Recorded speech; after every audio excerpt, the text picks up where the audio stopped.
Hi guys. Alright, today I'm going to talk to you about why circumstances don't matter. Like why? What do you mean circumstances don't matter? They're staring at me in the face, right? Why don't circumstances matter? So this is important, you guys, because I say the same thing over and over and over again 500 million different ways, because I know sooner or later one single word that I said will flip the switch inside your head. Okay?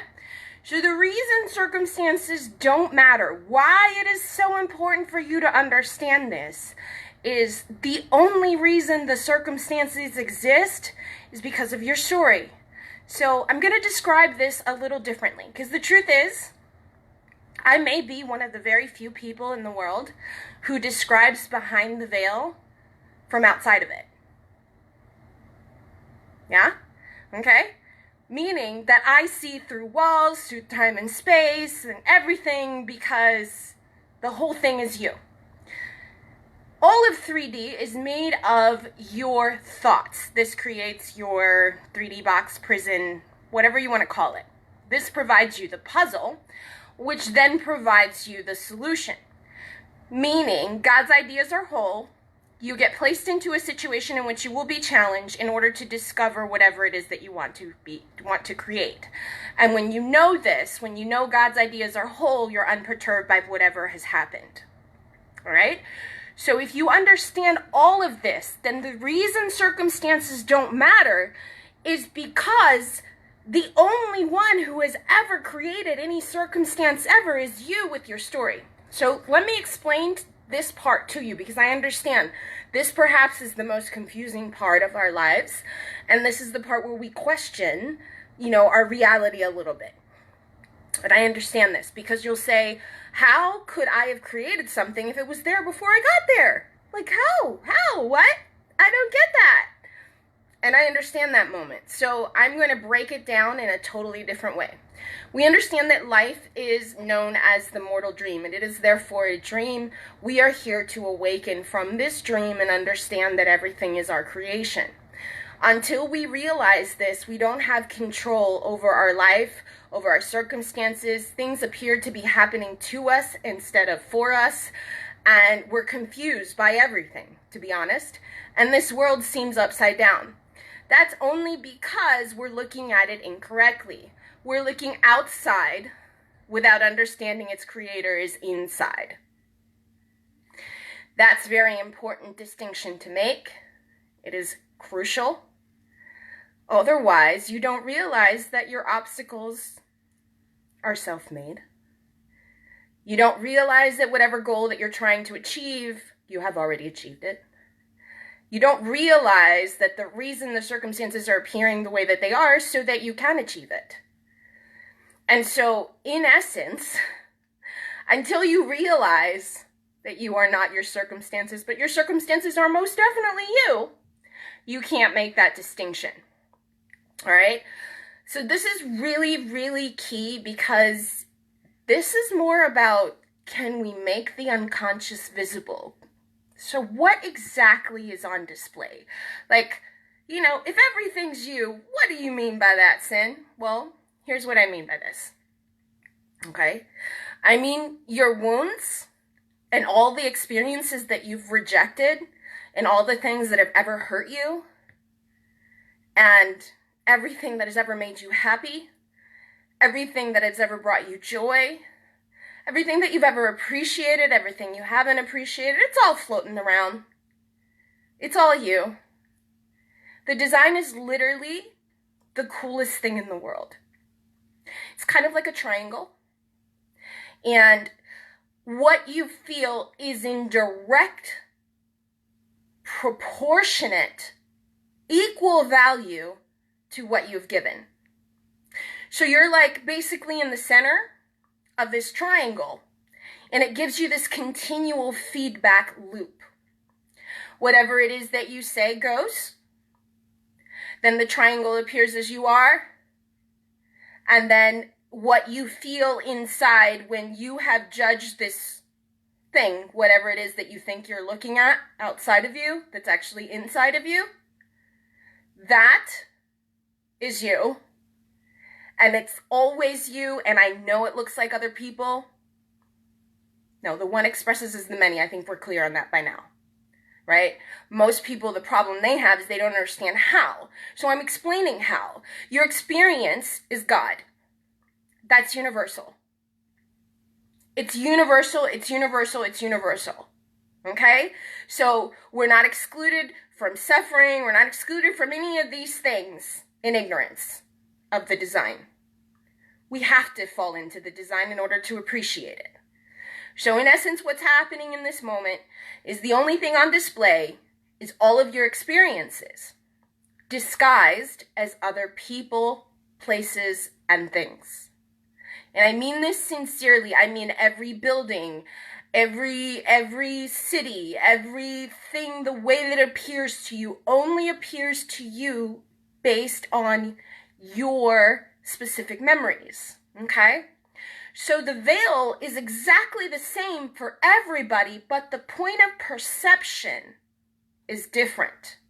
Because depending on what lessons we came here to transmute, what we came here to see, what we came here to accept, our point of perception on the space-time continuum is different. So then our location, our bodies, they all appear to be different, and yet they are one and the same experience, always. One serves the many, whether we realize it or not. It is undivided. It is always you. It's never not you.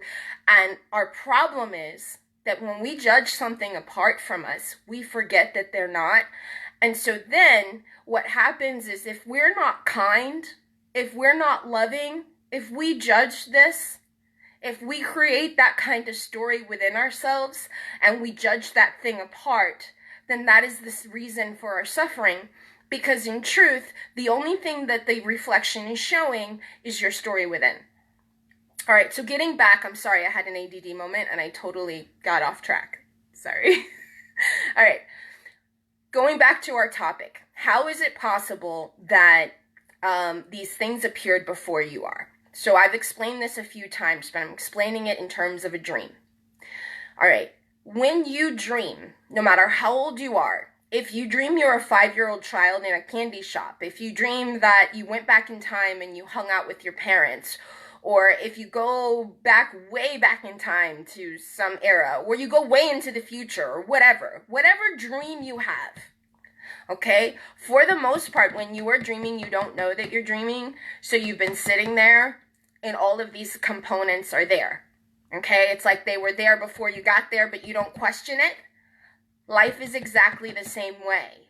But the only thing you are doing is moving in mind and moving towards your stories. Everything that you think you are seeing is your image. When you separate from this, when you separate yourself from this concept, when you are divided, you make a God outside of yourself, and you idolize circumstances that should not be idolized until you recognize yourself within them as the creator of them. This is the type of power that you would exude at all times if you can appreciate everything you are, if you can understand that the story that you are saying within is what you're animating, that every time you fear something, you actually bring it into existence simply by trying to avoid it. Or you declare something and it may not be happening, but in your mind's eye it is. So you will condemn someone who's innocent, hasn't done anything, but in your mind they have, and so they have. And that game you play ad infinitum with yourself and no one else, but it appears that you are doing this to another human being. And in that moment, the only reason you are not with your loved ones is because of you. Because of the story that you're telling, because of what you're trying to protect against, because of whatever you're fearing, and then you start spewing it out like vomit as a protective layer to keep these things from happening, and yet you're its creator. I know it is super, super, super hard to ignore circumstances. So let me explain. It is not that you're ignoring the circumstances. You want to acknowledge them. You don't want to resist them because what you resist persists. You want to acknowledge them. But until you acknowledge them as I am the creator, not the victim, not they're separate. I am the creator. I'm in the center of it all. Until you acknowledge that story, you can't take control of the story. So it runs on autopilot for you, and you remain within the 3D box experiencing this over and over again in different patterns. And unfortunately, everyone in your reality will repeat the same pattern over and over again. I say unfortunately only because if there are painful memories, they're painful only because you haven't understood their value. You still haven't done anything differently to change the outcome that you're in. And so that's why it's painful and you're stuck in a pattern where the bodies are simply an illusion because you've discovered you're the constant. And so these are important lessons to learn. We are simply here trying to understand cause and effect, but the cause and effect is you have to understand you are first cause and every effect is still you. But you can't be divided in this. You can't separate yourself. You can't be divided. You can't condemn, project guilt, be mean, be unkind, and expect the receiving feeling, and the other image not to respond with anything other than not love. And if you get someone who is able to respond with love, you are very lucky. Because most people react on autopilot. Yeah, autopilot, you guys. Sorry, excuse my appearance. I've been boxing. And, but, you guys, I want you to think about this because this is the reason circumstances don't matter. And until you understand that you are the one creating everything, that everything you see outside is simply the story you've created, and until you change that story, then you're going to be stuck in the reality you don't want. You don't want.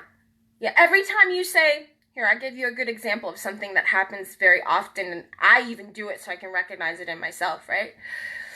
Every time you say, oh, that person isn't how I want them to be, and they do this all the time, and blah, blah, blah, blah, blah, blah, blah, blah, blah, and blah, blah, blah, blah, blah, blah, blah, and you go on to describe what it is that you're seeing. And in every instance, in every one of those descriptive words, you have forgotten you're talking about yourself.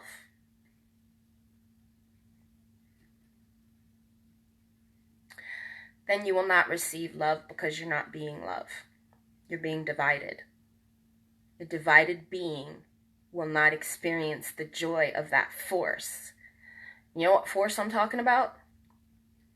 That force when you feel inexplicably drawn to a human being, when everything about them is beautiful, when you feel as if you'll die because they're not with you, and even though you know you won't, even though you know you'll be fine. But that force that tortures you at night and that makes you feel out of character and that drives you insane because you haven't recognized yourself, that force, you want to be one with that. You want to be what draws things in, not what pushes things away. You want to be that force. You want to understand that that's the very force. It's invisible. You can't see it. It's your 10th man in the Vedantic story of the 10 men that crossed the river. Okay? It's your invisible man. It's the aspect of yourself that controls the whole universe. And until you are one with it because you recognize yourself as all things at once, you're going to have trouble moving 3D. That's when circumstances feel bigger than you. That's when you are frustrated. That's when you're upset, when you're angry, when you can sit in the middle of all that. And I get it.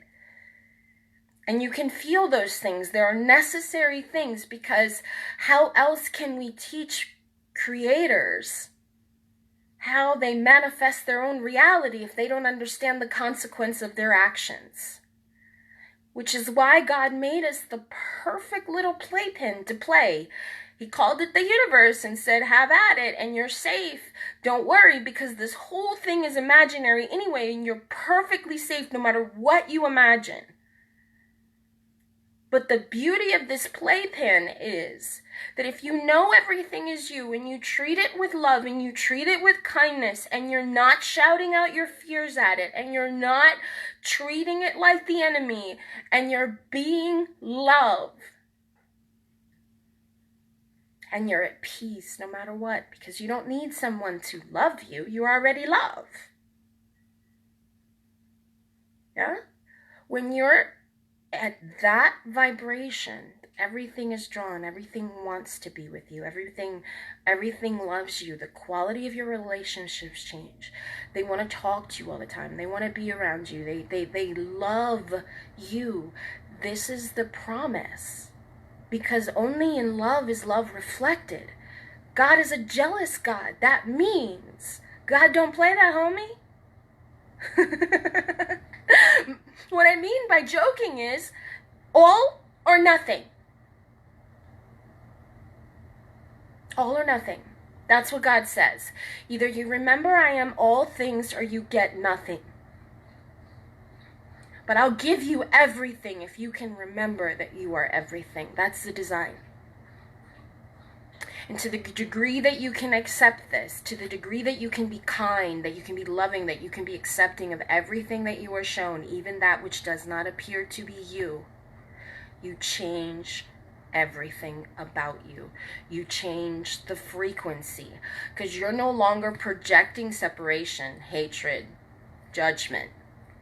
Right? You're no longer being that person, and instead you're just projecting love from all directions. Why?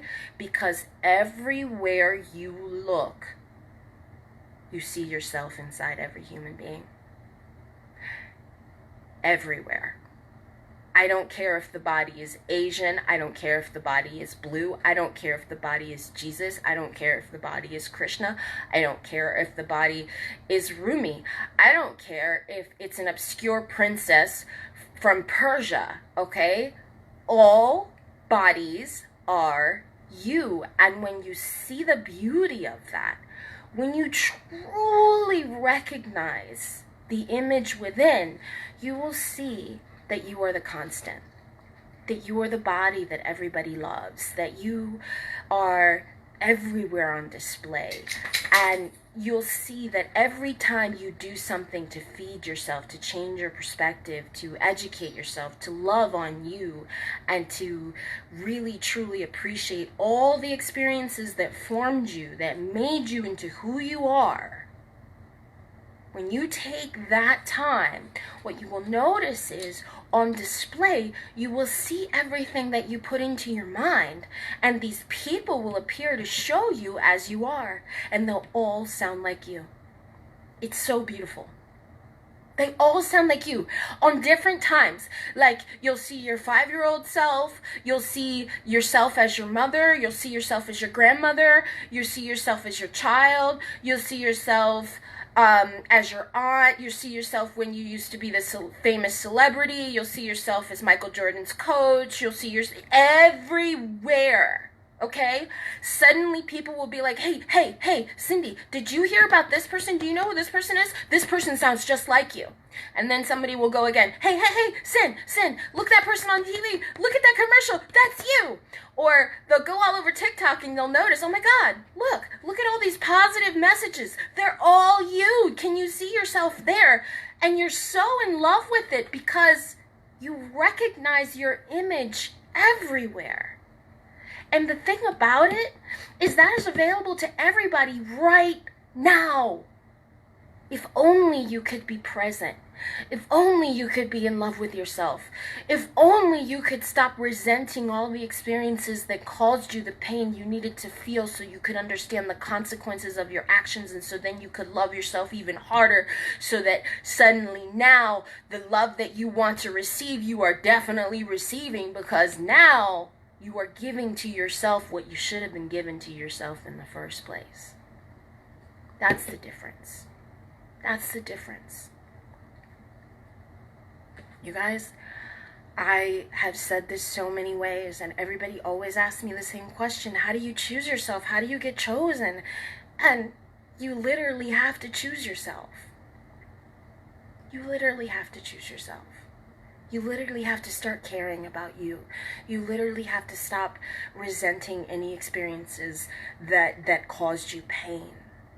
You're going to have to find the beauty in them, and they all do provide beauty. Okay? And when I say this, I'm not saying this from a Pollyanna perspective. I will give you the extreme example. I found the beauty in my son's death. Yeah. Through that death, I was able to understand our mortality. I was able to cross the path, see the veil. Sorry about my dog, you guys. Bingo! Sorry, you guys. He's gonna be a minute. Sorry. I was able to see the path. I was able to discover I was the constant. I was able to see everything was, in fact, my own experience on display.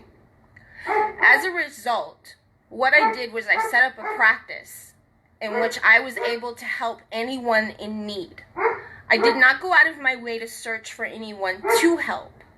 I only set up shop for whoever felt compelled to speak to me in the moment. And the only thing I did differently was write down what I heard in the ethers, knowing that that would call someone in because I was speaking about them in the moment. Since I knew I was drawing on universal experience, I could speak to the many as one. And then that would draw people in. Okay? Now, what did I learn from this experience? Because this is a business that's really, really cool. I'll tell you why. Everyone that comes to you is going to come to you to show you about yourself. And it's beautiful. Because in this moment, you have an opportunity to say, oh yeah, that's my experience. Here's how I went through it. Here's the mistakes I've made. Here's how I corrected it. Or here are the shortcuts. Whatever you can do to help that being. Okay? Get you some major brownie points in the karmic cycle. You see, you're accumulating these things anyway, but you want to be accumulating them in the positive, not in the negative where you forget that someone is not you and then you judge, react, and treat something apart and therefore have subtracted from your universal experience, creating a void which then creates the illusion of another human being until you can bridge the divide. I am so dead serious right now. This is how the design works. There's no voids in the universe. All right? So that's what's going on. And until you can bridge that divide, until you can see yourself in that human being, until you don't see two bodies, until you stop dividing, until you stop projecting out your wounds, until you start freaking loving and trusting unconditionally and believing in your union, you can have it. But you need to trust the way that a baby, a newborn, an infant who has no sin. Okay? What is sin? It's the missing of the mark that we make because we judge our perceptions. It's not actually real, but it is something that we create so that we can learn from ourselves and from our experience. So if we can be the newborn baby who has absolutely no choice but to trust the arms it is in and somehow gets provided for, that's the vibration that you are seeking. That's the vibration where everything comes to you, where all you have to do is be yourself, and the lover that you want, the ideal that you want, the career that you want, the money, the whatever, I don't care, the good health that you want is all available to you in this instance. But you're the one that has to be undivided. That whole jealous God comment, it's not a literal jealousy. It's the fact that since you're the source image, when you judge something apart from you, you have just taken away their experience, and their experience you're supposed to learn from. So by segregating yourself, you have just limited what you are able to see, and that blocks your judgment. It does create the illusion of two beings when there's only one expressing as many. Okay, I think the biggest takeaway I'm going to give you and leave you guys with, because I don't mean for this lecture to be too long, is this. Become aware of your stories. Do self-inquiry. Keep meditating. Listen to yourself. So, self-inquiry. If you're wondering, well, Sin, how do I do that?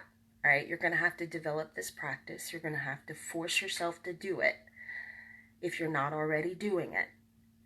And it's a very simple thing. This is going to sound crazy. As easy as it is, you're going to ask yourself, wait, that's it? All right? This is it. What you do is very simple.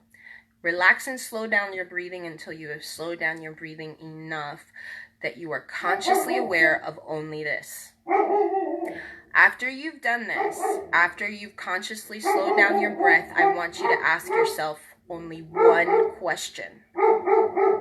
Who am I? That's it. That's the only question. I want you to ask it once. Not over and over again, not repeatedly. No. Once. The rest of the time, and you're going to develop the ability to sit still and observe everything that you say.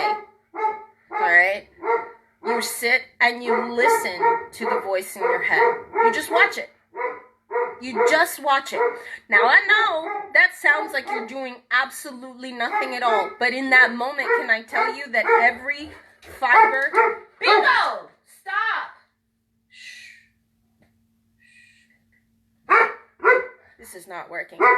In that moment, what you are doing is simply learning to observe your thoughts so that you can become aware of the prison that you have made, of the 3D box that you have made. These are your limitations. These are the unconscious things that must become visible.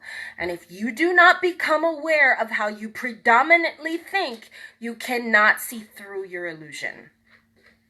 That's my tip, you guys. You want to practice this. At first, maybe you can only sit and listen to yourself for 2 minutes. Okay, applaud yourself. Work your way up to 3, work your way up to 5, work your way up to 10. Maybe no more than 15 minutes. Trust me.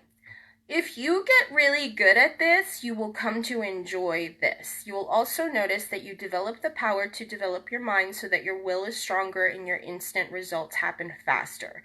So you definitely want to become aware of your story, because the only person that needs to figure out the obstacle is you. So practice self-inquiry this way. Work your way up to how long you're going to sit still and observe. And keep this in the back of your mind. No matter what you answer, no matter what you answer in your head that you're sitting and observing, listening, if this thing that you said can change, you are not that. Okay? So what I mean by that, if you said, I'm a mother, but, oh, I guess you're always a mother, but you get, it's actually kind of a hard one. Let me think. No. If you said, I'm a teacher, well, you could be a teacher, you could be a counselor, you could be a cop, you could be a dog trainer, you could be anything. This is a changeable role, okay? This can change. That's not it, okay? The body in itself, whether it's male or female, is irrelevant. The body in itself, is the body the same when you were 2 than when you are right now, or whenever you're 30, 20, 50, 60, 70, however old you are? It's not the same. It is a changing thing. So nothing that you can respond that says you are your body is it. So keep seeking. Keep letting your mind go through its repertoire. Watch it. Pay attention. Light up your brains, my love. Light them up like the holy fire that it's meant to be. Your focus creates your reality. Realization is manifestation. Please understand that. Realization is manifestation, because you are already everything. So it's your job to remember that in times when you appear not to have something, because you're the only reason for the veil in the first place. Okay? So practice this for me. Practice developing this time. Practice, and I know it sounds silly, but the reason you're doing it is so that you can practice observing your thoughts. Once you make the unconscious visible, you'll see through the veil. So that's my tip for tonight. I love you guys. I hope this lecture helps. Think about everything I said. And otherwise, have a great night. Love you. Truly.